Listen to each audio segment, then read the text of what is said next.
수년 동안 많은 사람들이 북한이 곧 무너질 것이라고 반복해서 말해왔습니다. 많은 사람들이 이것을 믿은 데에는 이유가 있습니다. 1994년에 김일성, 북한의 창립자이자 첫 번째 지도자가 사망했습니다. 그의 뒤를 이은 사람은 그의 아들 김정일이었습니다. 하지만 그 시기 북한의 상황은 매우 어려웠습니다. 오랫동안 북한의 중요한 후원자였던 소련이 이미 붕괴한 상태였습니다. 경제가 약해졌습니다. 1990년대에는 심각한 식량 부족과 기근도 발생했습니다. 이로 인해 미국의 정보 분석가들조차 북한 정부가 얼마나 더 권력을 유지할 수 있을지 연구하게 되었습니다. 1990년대 후반에는 경제와 정치 문제가 계속 악화될 경우 체제가 무너질 수 있다는 평가도 있었습니다. 하지만 북한에는 음식이나 돈과는 관련 없는 또 다른 큰 문제가 있었습니다. 바로 남한입니다. 이유를 이해하려면 먼저 남북한이 어떻게 생겨났는지 되돌아볼 필요가 있습니다. 아주 오랜 시간 동안 한반도에는 단 하나의 한국만 존재했습니다. 그들은 같은 반도를 공유했고 역사도 대부분 하나였습니다. 그리고 그들은 같은 주요 언어를 사용했습니다. 하지만 1910년에 일본이 한국을 점령했습니다. 한국은 1945년 제2차 세계대전이 끝날 때까지 일본의 지배를 받았습니다. 일본이 패배한 후 한반도는 분단되었습니다. 소련이 북쪽에 들어왔고 미국은 남쪽에 주둔했습니다. 처음에는 두 개의 영구적인 국가를 만들 계획은 아니었습니다. 하지만 곧 냉전이 시작되었습니다. 미국과 소련은 서로 적대적인 관계였기 때문에 한반도의 두 지역에 서로 다른 정부를 지원했습니다. 1948년에는 두 개의 별도의 국가가 세워졌습니다. 북쪽에는 김일성 치하의 조선민주주의 인민공화국, 즉 북한이 세워졌습니다. 남쪽에는 대한민국, 즉 남한이 세워졌습니다. 하지만 두 정부 모두 한반도가 다시 하나의 한국이 되어야 한다고 믿었습니다. 그러나 두 정부 모두 자신들의 정부가 한반도를 통일해서 다스리길 원했습니다. 1950년 북한은 군사력을 사용해 남한을 점령하려고 시도했습니다. 여기서 한국전쟁이 시작되었습니다. 치열한 전투가 3년 동안 이어졌습니다. 미국과 다른 유엔군이 남한을 지원했습니다. 중국은 북한을 지원했고 소련도 북한을 도왔습니다. 1953년 정전협정이 체결된 후 큰 전투는 멈췄습니다. 정전협정은 총격을 멈추기 위한 합의입니다. 하지만 이것은 영구적인 평화조약이 아닙니다. 그래서 오늘날까지도 기술적으로는 한국전쟁이 최종 평화협정으로 끝나지 않았습니다. 그리고 전쟁 이후 한반도는 여전히 분단된 상태로 남아 있습니다. 북쪽에는 북한, 남쪽에는 남한이 있습니다. 그 후 수십 년 동안 양측은 통일의 가능성에 대해 계속 논의해 왔습니다. 북한과 남한이 다시 하나의 한국으로 합쳐지는 것, 이것은 특히 북한에게 매우 중요합니다. 이전 헌법에는 한국의 재통일이 분명한 목표로 명시되어 있었습니다. 하지만 시간이 흐르면서 큰 문제가 생겼고 남북한은 점점 더 달라지게 되었습니다. 남한은 점차 부유해졌습니다. 남한의 기업들이 성장했습니다. 인프라도 좋아졌습니다. 남한은 아시아에서 가장 큰 경제 중 하나가 되었습니다. 또한 남한은 민주주의 국가가 되었습니다. 한편 북한은 여전히 가난하고 체제가 엄격하게 유지되고 있습니다. 정부가 국민 생활의 많은 부분을 통제합니다. 언론과 국가로 들어오는 정보도 마찬가지입니다. 두 나라의 격차가 커질수록 한 가지 질문에 답하기가 더욱 어려워졌습니다. 만약 북한과 남한이 다시 통일된다면 두 체제 중 어떤 체제가 더 오래 남을까요? 남한은 경제와 인구 면에서 이미 큰 우위를 점하고 있습니다. 그래서 북한 지도부에게 통일은 큰 위험이 될 수 있습니다. 만약 남한의 차지 아래에서 통일이 이루어진다면 현재의 북한 정부는 사라지게 됩니다. 즉, 북한이 예전부터 내세웠던 통일이라는 목표가 오히려 자신들의 생존에 위협이 될 수 있다는 뜻입니다. 하지만 상황이 어려워도 북한은 무너지지 않았습니다. 김정일은 2011년에 사망했습니다. 그의 아들 김정은이 뒤를 이었습니다. 김정은은 나이가 어렸고 최고 권력을 잡았을 때 지도자로서의 경험이 거의 없었습니다. 그래서 그가 정부를 유지할 수 있을지에 대한 의문이 다시 커졌습니다. 하지만 그는 계속 권력을 유지했습니다. 그의 통치 아래 북한의 핵무기와 미사일 프로그램도 확대되었습니다. 그리고 2020년에 또 다른 큰 시련이 찾아왔습니다. 코로나 시국이 터지자 북한은 거의 외부와의 접촉을 끊고 스스로를 봉쇄했습니다.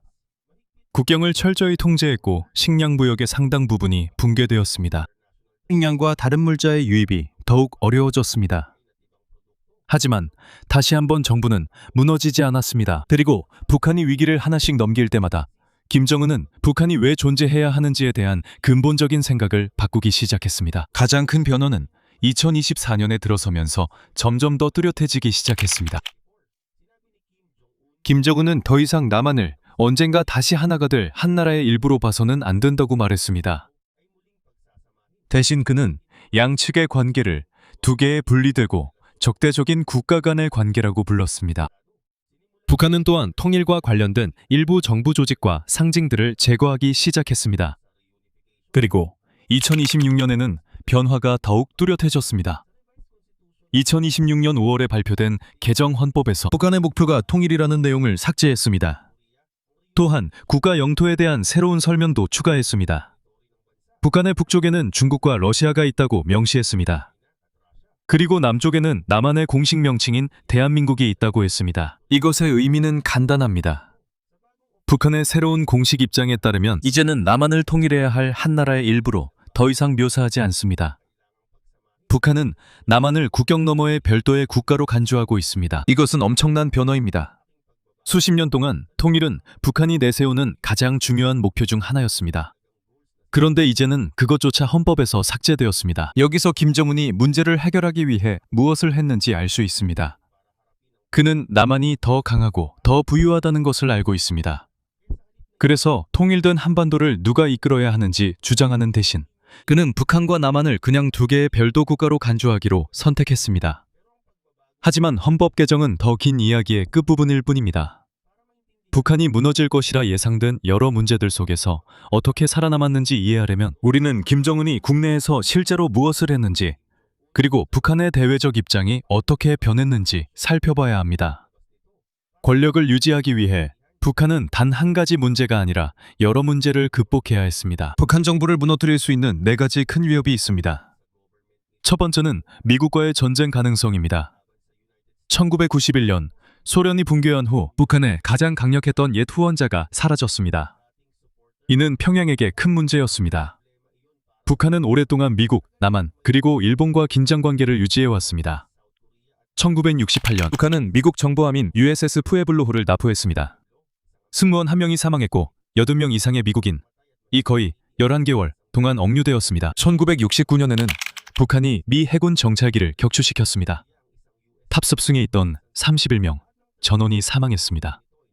남한에서는 여러 차례 군사공격과 충돌이 있었습니다. 그리고 1970년대와 1980년대에는 북한은 일본 시민 몇 명도 납치했습니다. 이후 북한이 일부 납치 사건을 직접 인정하기도 했습니다. 그래서 소련이 붕괴했을 때 북한의 상황은 더욱 위험해졌습니다. 만약 큰 전쟁이 일어난다면 예전처럼 북한을 지원해줄 거대한 나라가 더 이상 없게 된 것입니다. 이와 동시에 북한은 핵무기 프로그램을 시작했습니다. 그래서 언젠가 이 긴장이 미국과의 직접적인 전쟁으로 이어질 수 있다는 두려움이 생겼습니다. 그리고 만약 그런 일이 일어난다면 미국 군대가 압도적으로 우세할 것입니다.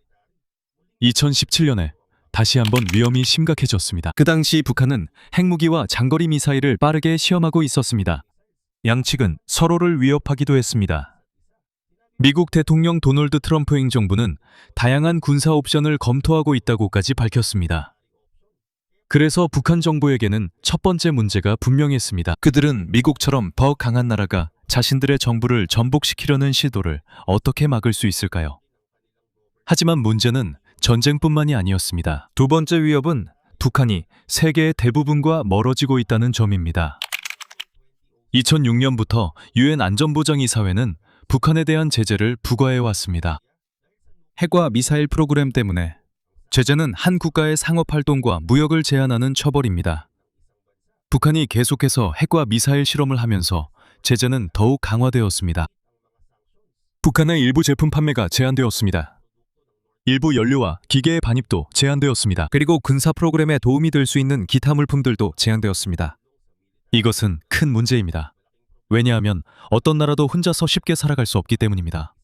음식, 연료, 기계가 필요합니다. 원자재와 다른 제품들도 외부에서 필요합니다. 그리고 북한의 무역이 많은 나라들과 제한되어 있기 때문에 북한은 가장 큰 이웃인 중국에 더욱 의존하게 되었습니다. 중국은 북한의 가장 중요한 무역 파트너입니다. 북한에 들어오는 제품의 상당 부분이 중국에서 옵니다. 이것은 경제가 계속 돌아가도록 도와줍니다. 하지만 그에 따른 문제가 있습니다. 한 나라에 너무 의존하게 되면 그 나라의 결정이 바뀔 때 약해질 수 있습니다. 만약 중국이 갑자기 연료 공급을 제한한다면, 북한으로 들어오는 식량과 대외 교역이 갑자기 제한된다면 평양에게는 큰 문제가 됩니다. 그래서 북한은 중국이 필요합니다. 하지만 북한도 중국에 너무 의존하는 것은 원하지 않습니다. 그리고 그것이 두 번째 큰 문제입니다. 북한이 베이징에 완전히 의존하지 않으면서 국제 제재를 어떻게 극복할 수 있을까요? 그 다음으로 세 번째 위협은 바로 북한의 약한 경제입니다. 한국반도의 가장 유명한 사진 중 하나는 밤의 우주에서 촬영된 것입니다. 남한은 매우 밝습니다. 하지만 북한의 대부분 지역은 거의 어둡습니다. 이유는 간단합니다. 북한은 전기가 부족하고 인프라도 약하기 때문입니다. 하지만 경제 문제는 이보다 더 깊습니다. 1990년대에 북한은 극심한 기근을 겪었습니다. 여러 가지 이유가 한꺼번에 겹쳤습니다. 소련으로부터의 큰 지원이 사라졌고 경제가 약해졌습니다. 농업과 식량 분배에 문제가 생겼습니다. 또한 자연재해도 나라를 강타했습니다. 북한에서 신뢰할 수 있는 데이터를 얻기 어렵기 때문에 정확한 사망자 수는 확실하지 않습니다. 하지만 분명히 수십만 명의 사람들이 굶주림과 이와 관련된 질병으로 사망했을 수 있습니다. 그리고 기근이 가장 심각했던 시기가 끝나더라도 식량 문제는 사라지지 않았습니다. 많은 북한 주민들은 그 후 몇 년 동안에도 여전히 식량 부족을 겪었습니다. 그리고 팬데믹 때 북한이 국경을 봉쇄하면서 이 문제는 다시 악화되었습니다. 무역이 붕괴되었습니다. 식량이 들어오기가 더 어려워졌습니다. 비료도 마찬가지입니다. 그리고 경제에 필요한 다른 것들도 마찬가지였습니다. 김정은조차도 가끔씩 국민들이 겪는 어려움에 대해 언급했습니다. 그리고 자신이 기대받은 모든 것을 해내지 못했다고 인정했습니다. 이는 매우 중요한데 북한 지도자가 그런 식으로 말하는 것은 매우 드문 일이기 때문입니다. 정부는 극심한 빈곤이 위험하다는 것을 알고 있습니다. 정부가 국민들에게 먹을 것을 제공하지 못하고 경제가 계속해서 무너진다면 국민들의 신뢰가 약해질 수 있고 심지어 정부 내부에서조차 신뢰가 무너질 수 있습니다. 그리고 여기서 네 번째 위협이 등장합니다. 바로 지도부 내부에서 문제가 발생할 가능성입니다. 2011년에 김정일이 사망했을 때 그의 아들 김정은은 아직 20대 후반이었습니다. 그는 젊었습니다. 그는 지도자로서의 경험이 거의 없었습니다. 그리고 그를 둘러싼 군 고위 장교들과 고위 관료들은 그보다 훨씬 오랫동안 정부에 몸담아온 사람들이었습니다. 그래서 처음에는 김정은이 실제로 얼마나 강하게 통제력을 가지고 있는지 명확하지 않았습니다. 지도부 내부에서 갈등이 생길 가능성이 있었습니다. 쿠데타가 일어날 가능성도 있었죠.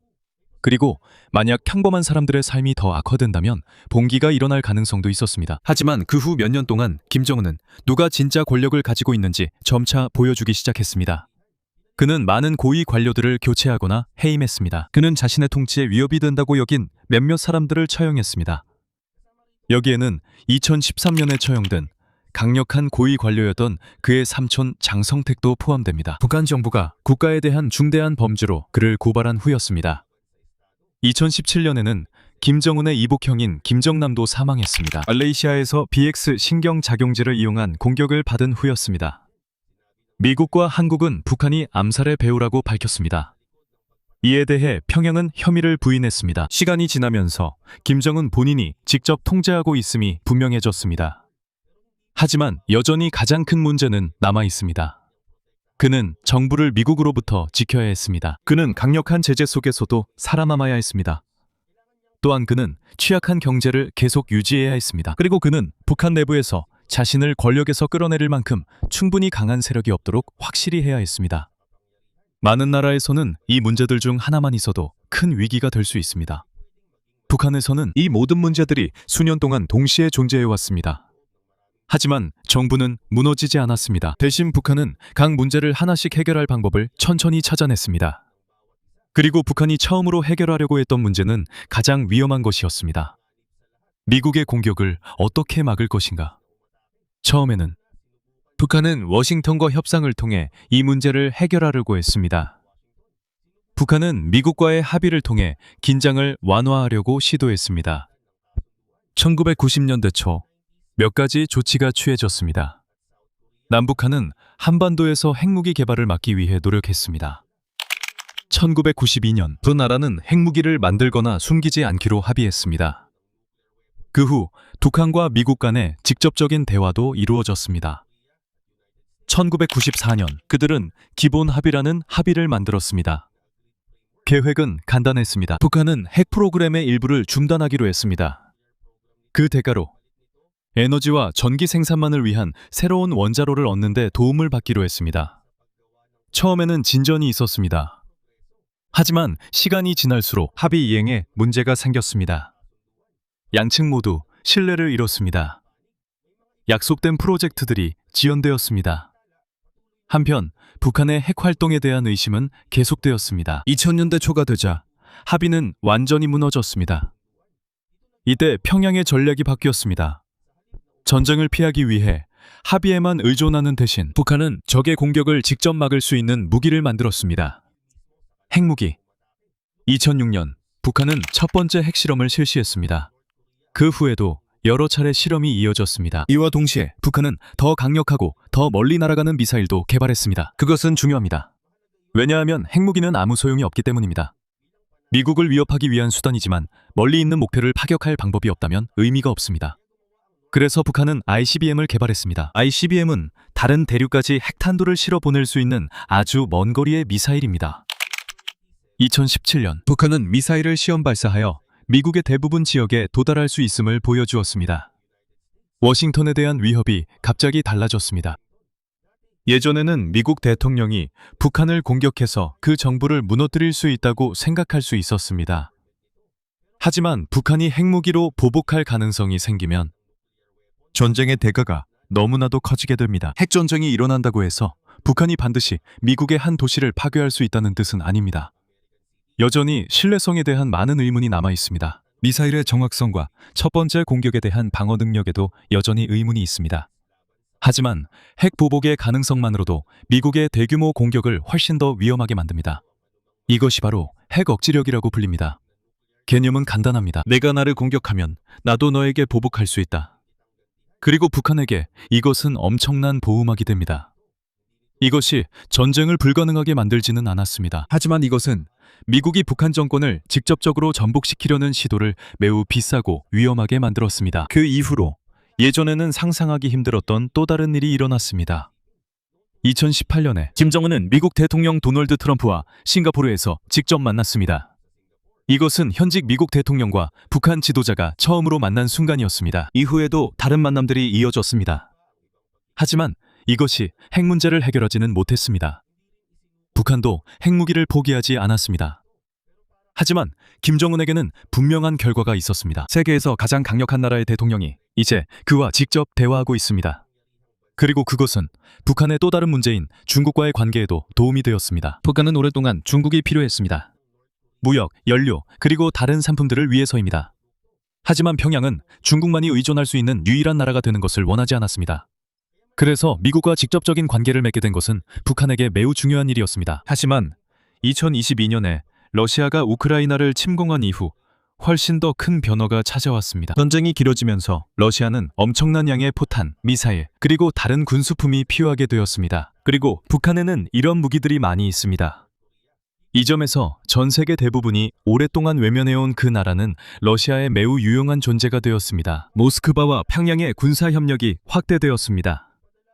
북한은 러시아에 수백만 발의 포탄과 탄도미사일을 보냈습니다. 또한 수천 명의 군인들도 러시아군을 돕기 위해 파견했습니다. 2026년이 되면 두 나라의 군사협력은 계속해서 더 깊어지고 있습니다. 그 대가로 러시아는 북한과 더욱 가까워졌습니다. 2020년 러시아 대통령 블라디미르 푸틴이 평양을 방문했습니다. 러시아와 북한은 상호방위 약속이 포함된 새로운 전략적 파트너십 협정에 서명했습니다. 김정은에게는 이것이 큰 변화입니다. 이제는 중국뿐만 아니라 러시아도 그가 의지할 수 있는 강대국이 되었습니다. 그리고 모스크바가 북한의 군수물자가 필요하기 때문에 이제 평양이 주요 세계 강대국이 사고 싶어하는 무언가를 갖게 된 것입니다. 이것은 북한 경제에도 도움이 되었습니다. 러시아와의 무역이 증가했고 새로운 자금, 연료, 식량 및 국가가 필요로 하는 다른 것들의 공급원이 생겼습니다. 이와 동시에 중국과의 무역도 여전히 중요하게 남아 있습니다. 그렇다고 해서 북한 전체가 갑자기 부유해졌다는 뜻은 아닙니다. 나라가 매우 폐쇄적이기 때문에 정확한 경제 데이터를 얻기는 어렵습니다. 많은 북한 주민들은 여전히 가난하고 식량 안보 문제도 여전히 남아 있습니다. 하지만 팬데믹 때 나라가 거의 완전히 고립됐던 시기와 비교하면 정부의 입장은 더 좋아졌습니다. 그리고 북한의 수도 평양에서는 변화가 보입니다. 새로운 아파트, 거리, 공공건물의 건설이 계속되고 있습니다. 스마트폰과 소비재가 지난 수십 년 전보다 더 많아졌습니다. 하지만 이것이 모든 북한 주민들의 삶을 보여주는 것은 아니라는 점을 기억하는 것이 중요합니다. 정부는 평양을 우선시합니다. 왜냐하면 이곳에 정치 및 군사 엘리트의 상당수가 살고 있기 때문입니다. 그리고 그것은 김정은에게 매우 중요한 일입니다. 권력에 가장 가까운 사람들의 삶이 좋아지면 그들은 현재 정부를 지지할 이유가 더 많아집니다. 이와 동시에 김정은은 정보 통제를 더욱 강화했습니다. 외국 영화, TV 프로그램, 그리고 정부가 통제하지 않는 기타 미디어를 시청하거나 유포하는 것에 대해 엄격한 처벌이 내려집니다. 이것은 매우 중요합니다. 왜냐하면 북한 정부는 사람들이 자신들의 삶과 남한의 삶이 얼마나 다른지 쉽게 알게 되는 것을 원하지 않기 때문입니다. 그리고 여기서 아까 이야기했던 가장 근본적인 문제로 다시 돌아오게 됩니다. 바로 통일 문제입니다. 수십 년 동안 북한은 언젠가 남북이 다시 하나의 나라가 되어야 한다고 말해왔습니다. 하지만 남한이 점점 더 부유해지고 강해지면서 이것은 평양에게 더 큰 문제가 되고 있습니다. 만약 남북이 통일된다면 남한의 인구가 더 많기 때문입니다. 경제 규모도 훨씬 더 큽니다. 그리고 국제적 관계도 훨씬 더 강합니다. 그래서 왜 북한 체제가 통일된 한반도를 이끌어야 하는지 설명하기가 매우 어렵습니다. 김정은이 한 일은 단순하지만 매우 큰 변화였습니다. 그는 이전 목표를 없앴습니다. 2024년에 그는 남한을 별도의 적대적인 국가로 간주해야 한다고 말했습니다. 통일을 위해 만들어졌던 북한의 몇몇 조직들도 해체되었습니다. 그리고 헌법도 개정해서 북한과 남한이 한나라라는 기존의 생각에서 북한을 멀어지게 했습니다. 쉽게 말해 북한은 더 이상 한반도 전체를 자신들이 이끌어야 한다는 것을 증명할 필요가 없게 된 것입니다. 새로운 메시지는 북한이 독자적인 국가라는 것입니다. 남한은 다른 나라입니다. 이것은 김정은 정부의 생존에 있어 매우 중요한 일입니다. 왜냐하면 남북한이 영구적으로 분리된다면 평양은 더 이상 왜 한반도를 자신들의 체제 아래 통일하지 못했는지에 대해 답할 필요가 없습니다. 이제는 존재를 유지할 다른 이유를 만들었습니다. 자체 정부가 있고 자체 군대가 있으며 핵무기도 보유하고 있습니다. 중국과 러시아와의 관계도 있습니다. 그리고 제재가 있어도 경제를 유지할 방법도 찾아냈습니다. 그래서 오늘날의 북한은 1990년대에 무너질 것이라고 예상되던 나라와는 완전히 다릅니다. 하지만 그렇다고 해서 모든 문제에서 안전하다는 뜻은 아닙니다. 여전히 많은 북한 주민들에게 삶은 매우 어렵습니다. 경제도 남한에 비해 여전히 약합니다. 여전히 중국과 러시아에 크게 의존하고 있습니다. 그리고 국가의 돈과 자원의 상당 부분이 군사와 핵 프로그램에 쓰이고 있습니다. 또 다른 문제가 있습니다. 북한의 체제는 한 집권 가문에 집중되어 있습니다. 김일성에서 권력이 김정일에게 넘어갔습니다. 그 다음은 김정은에게 넘어갔습니다. 한 가족이 3대째 나라를 통치하고 있습니다. 그리고 다른 권위주의 정부들처럼 다음 지도자 교체가 올 때마다 항상 큰 의문이 따라옵니다. 그래서 북한이 절대 무너지지 않는다고는 말할 수 없습니다. 영원히 존재할 수 있는 정부는 없습니다. 하지만 한 가지는 분명합니다. 북한 정부가 끝날 것이라는 기대는 여러 번 있었습니다. 소련이 사라졌고 북한은 극심한 기근을 겪었으며 무거운 제재도 받았습니다. 팬데믹 때는 거의 스스로를 고립시켰습니다. 미국과의 긴장도 있었습니다. 그리고 몇 번이나 지도자가 바뀌기도 했습니다. 하지만 여전히 같은 정치 체제가 유지되고 있습니다. 그리고 이것은 북한의 문제가 사라졌기 때문이 아니라 지도부가 살아남기 위해 계속해서 방식을 바꿔왔기 때문입니다. 핵무기를 이용해 공격받는 것을 더 위험하게 만들었습니다. 그리고 중국만 의존하지 않기 위해 강대국들의 경쟁을 활용했습니다. 군수산업을 이용해 러시아가 필요로 하는 것을 제공했습니다. 그리고 과거의 꿈이었던 통일이 문제가 되자 결국 공식 목표 자체를 완전히 바꿨습니다. 그래서 지금 가장 중요한 질문은 더 이상 왜 북한이 아직 무너지지 않았냐가 아닙니다. 이 모든 변화 이후에 어떤 종류의 북한이 만들어지고 있는지 묻는 것이 더 중요합니다. 한때 약하고 곧 사라질 것처럼 보였던 나라는 이제 핵무기를 보유하고 있고 러시아와의 관계도 점점 깊어지고 있습니다. 중국과의 중요한 연결고리도 가지고 있으며 더 이상 임시정부라고 말하지 않는 정권이 들어섰습니다. 한때 한반도에서 말이죠. 현재 북한은 더 이상 통일 한국의 일부가 되기 위해 준비하지 않습니다. 북한으로 남기 위해 준비하고 있습니다.